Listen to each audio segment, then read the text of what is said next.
السلام علیکم ویورز، امید کرتی ہوں سب خیریت سے ہوں گے اور سب کو قرآن پاک کا ترجمہ سمجھنے میں آسانی بھی ہو رہی ہوگی، اور میری دعا ہے کہ رب تعالیٰ اس کو ہمارے لیے بخشش کا ذریعہ بنائے اور ہم کو صحیح معنوں میں قرآن پاک کے ساتھ جڑے رہنے اور اس پر عمل کرنے کی توفیق عطا فرمائے۔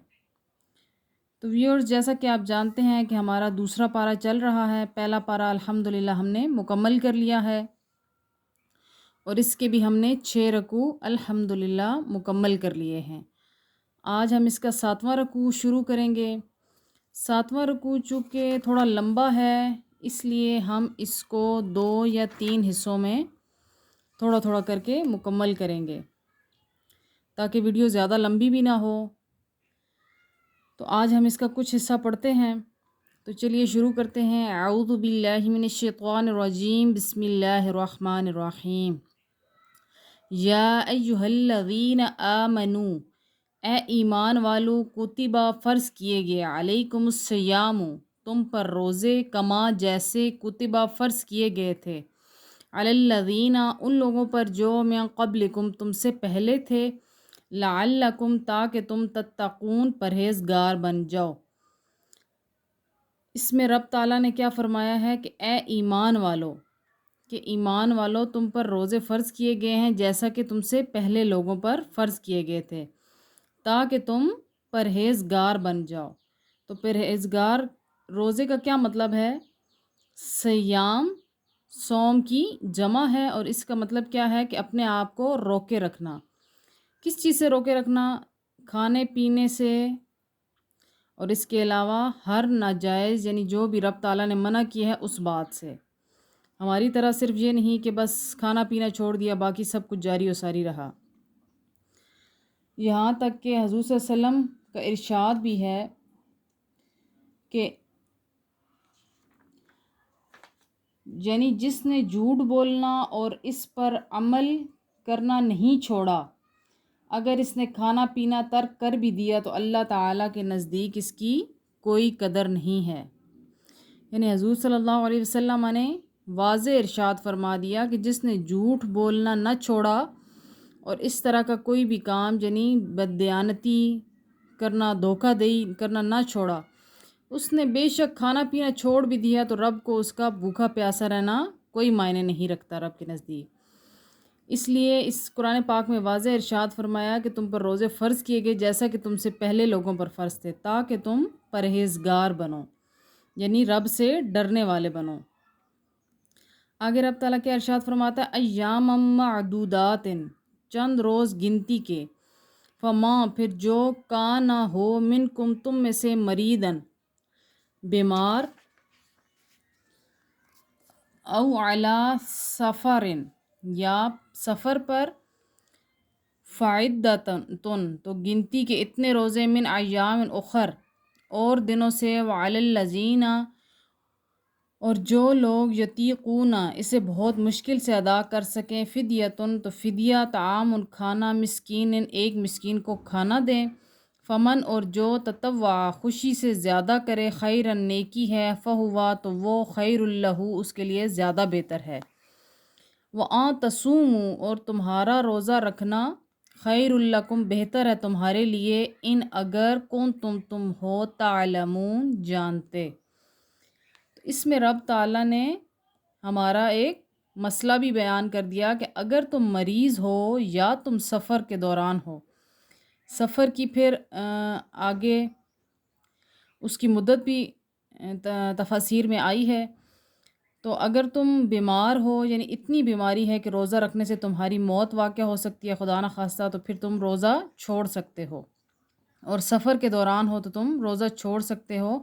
تو رب تعالیٰ نے فرمایا پھر تم یہی روزہ تم رمضان کے بعد اس کی قضا کر سکتے ہو، لیکن رب نے فرمایا اگر تمہارے لیے مشکل ہے، رب کا پیار تو دیکھیں اپنے بندے کے ساتھ، کہ اے میرے بندے، اگر تیرے لیے پھر بھی روزہ رکھنا مشکل ہے تو تو ایک مسکین کو کھانا کھلا دے، تیرا میں روزے کے برابر قبول کر لوں گا۔ لیکن اگر کوئی اس سے زیادہ بھی کسی کو دینا چاہے تو وہ نیکی ہے اور تمہارے لیے بہتر ہے۔ لیکن رب نے کیا فرمایا کہ اگر تم روزہ رکھو تو اگر تم جانتے ہو تو یہ تمہارے لیے سب سے زیادہ بہتر ہے کہ روزے کے فوائد، روزے سے رب کا قرب حاصل ہوتا ہے، روزے سے انسان کی صحت ٹھیک ہوتی ہے۔ اگر تم یہ سب کچھ جان جاؤ تو تمہارے لیے روزہ رکھنا بہتر ہے۔ شہر رمضان، ماہ رمضان، الذی جس میں انزلہ اتارا گیا، فیہ اس میں، القرآن قرآن، ہدی للناس جو ہدایت ہے لوگوں کے لیے، وبینات اور روشن دلیلیں، من الہدی ہدایت سے، والفرقان اور حق و باطل میں تمیز، فما سو جو کوئی شاہدہ پائے، منکم تم میں سے، منکم الشہر تم میں سے اس مہینہ کو، فل یسم ہو تو وہ یہ مہینہ روزے رکھے، ومن اور جو کوئی کانا ہو مریدن بیمار، او علی سفرن یا سفر پر، فعدتن تو گنتی کے اتنے روزے، من ایام اخر اور دنوں میں رکھے، یرید اللہ اللہ تعالیٰ چاہتا ہے، بکم الیسرا تمہارے لیے سہولت، ولا یرید اور نہیں چاہتا، بکم العسرا دشواری۔ یہاں تک رب تعالیٰ نے کتنے خوبصورت انداز میں بیان کیا ہے کہ یہ وہ رمضان کا وہ مہینہ ہے، بابرکت مہینہ، جس میں قرآن پاک نازل کیا گیا، اور قرآن پاک بھی وہ کتاب جو تمام انسانیت کے لیے۔ یہاں اب رب نے مسلمانوں کا ذکر نہیں کیا، للناس لوگوں کا ذکر کیا، کہ جو بھی چاہے اس کو پڑھ کے اس سے ہدایت حاصل کر سکتا ہے۔ یہ تمام انسانیت کے لیے ہدایت بنا کر بھیجی گئی ہے کتاب، اور اس میں روشن دلیلیں بیان کی گئی ہیں، ہدایت ہے، اور وہ یہ کتاب حق اور باطل میں تمیز کرنے والی ہے۔ انسان پڑھنے والے کو، اس کو سمجھنے والے کو حق اور باطل کی تمیز کرنا بھی سکھاتی ہے۔ اور پھر رب نے فرمایا اگر کوئی تم میں سے اس مہینے کو پائے تو اس کے روزے رکھے، لیکن اگر کوئی بیمار ہے، کوئی سفر پر ہے تو وہ چھوڑ سکتا ہے، پھر اس کو چاہیے کہ وہ رمضان کے بعد روزے رکھ لے۔ پھر رب نے کتنے خوبصورت انداز میں کہہ دیا کہ رب کو تمہارے لیے آسانی تمہارے لیے پیدا کرتا ہے، مشکلات نہیں چاہتا تمہارے لیے رب تمہارا۔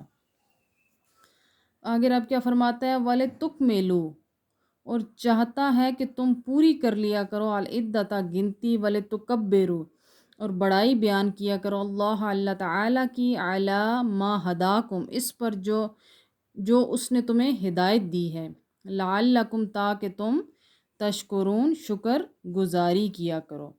تو رب تعالیٰ نے کیا فرمایا کہ رب چاہتا ہے کہ تم اپنی گنتی جو تم نے روزے چھوڑے ہیں آسانی سے پوری کر لو، اور پھر رب کی بڑائی بیان کرو، یعنی رب نے کتنی آسانی پیدا کی ہے، کتنی نعمتیں رکھی ہمارے لیے۔ رب نے کہا کہ تم میری طرف آ کر تو دیکھو، تمہارے لیے کتنا میں نے آسان کر دیا دین، میرے پاس آنا، مجھ تک پہنچنا کتنا آسان ہے، تاکہ تم شکر گزاری کر سکو۔ تو رب تعالیٰ ہمیں بھی توفیق عطا فرمائے کہ ہم بھی اپنی نعمتوں کو، اس کی دی ہوئی نعمتوں کو گنیں، صبح سے شام تک ہمارے پاس کتنی نعمتیں ہیں۔ ہم اگر کاپی پنسل لے کے ان کو لکھنا شروع کر دیں تو ہماری کاپی پنسل ہم خود تھک جائیں، لیکن وہ نعمتیں ختم نہیں ہو سکتی۔ تو رب تعالیٰ ہمیں شکر گزار بننے کی توفیق عطا فرمائے، اور ہمیں اپنی نعمتیں دیکھنے والی آنکھ عطا فرمائے۔ ہر وقت ناشکری کی طرف ہم نہ تلے رہیں، جو ہر وقت مشکلات ہی دیکھتے رہیں، سوچتے رہیں۔ اس لیے رب تعالیٰ ہمیں توفیق عطا فرمائے کہ ہم زیادہ سے زیادہ رب کا شکر ادا کر سکیں۔ وآخر دعوانا ان الحمد للہ رب العالمین۔